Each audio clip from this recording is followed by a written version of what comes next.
missing someone. Love without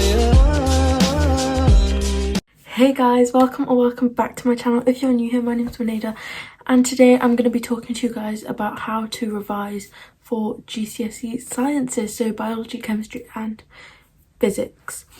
I did all three, triple science girl, but yeah, today I'm going to be talking to you guys about that.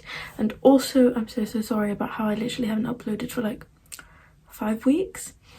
I'm the worst, but I'm sorry, I've just been so busy and just had no motivation. So but yeah, I'm back today, so hope you guys enjoy this video. Also, first video in my new room, same house, I just came upstairs, but probably will be talking a bit about that soon. Or if you guys want to know more, just comment down below and I will answer you. So yeah, let's get straight on to it.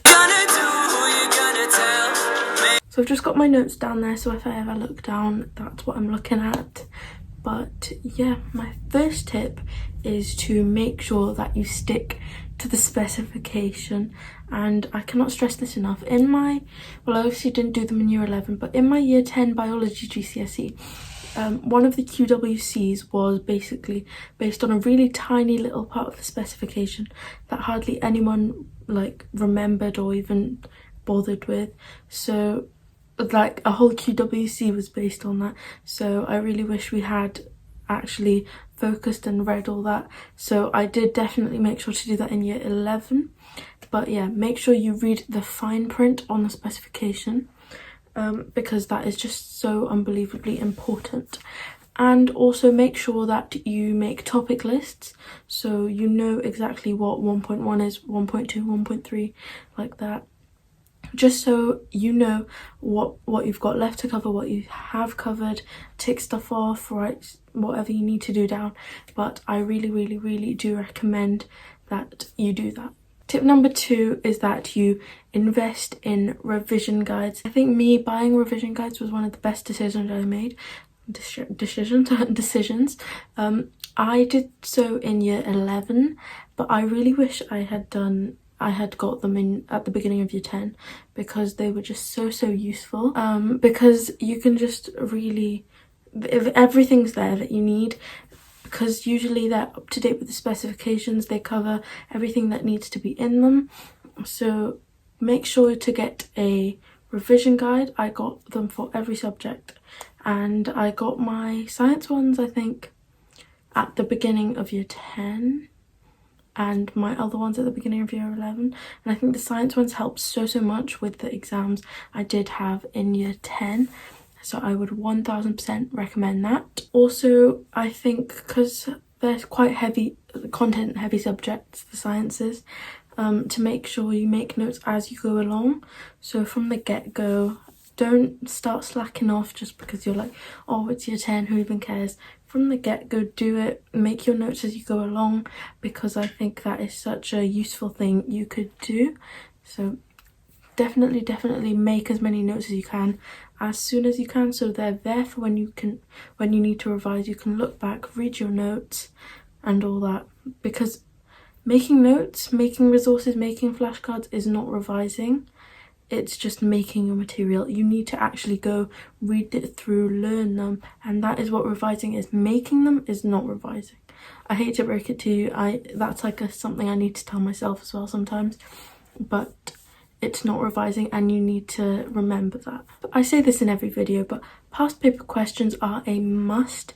They are so crucial in you getting that B or getting that A star or that 7 or that 9 or whatever, because you need to learn the exam technique, and you need to know how to apply your knowledge to a question, because application is such a big part in exams these days.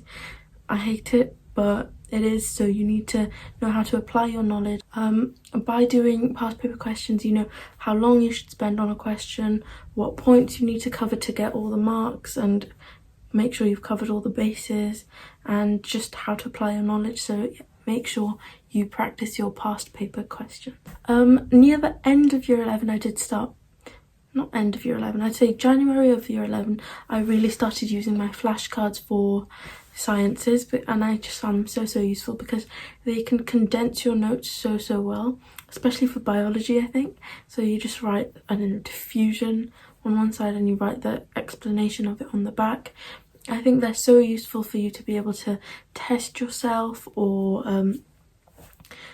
just know, like, test your knowledge, and you don't need anyone else to do it for. I think they're just so useful for you to be able to test yourself and your own knowledge. You don't need anyone else. You can just look and check the back, what's written on it, and they're such a good way to condense your knowledge, but just to know you have all the main points, but then you can look back on your notes for a much more in-depth explanation of what you need to know. Thank you guys so much for watching this video. I really hope you all enjoyed and got a few helpful pointers along the way. I know a lot of people have already had their mocks. Some people are having them after December and stuff like that, so I hope this helped, and I really hope you learnt stuff. And I am so sorry for being so, like, with my posting schedule. I haven't posted for so long now, and I am incredibly sorry about that, but I'll try my best to get back to it, especially now that the holidays are coming. So yeah, I've got, I don't know, a lot of study stuff coming up if you want that, or more like lifestyle, like with my room, what I'm doing. I don't know, I've been in isolation 3 times now, so that is just absolutely amazing.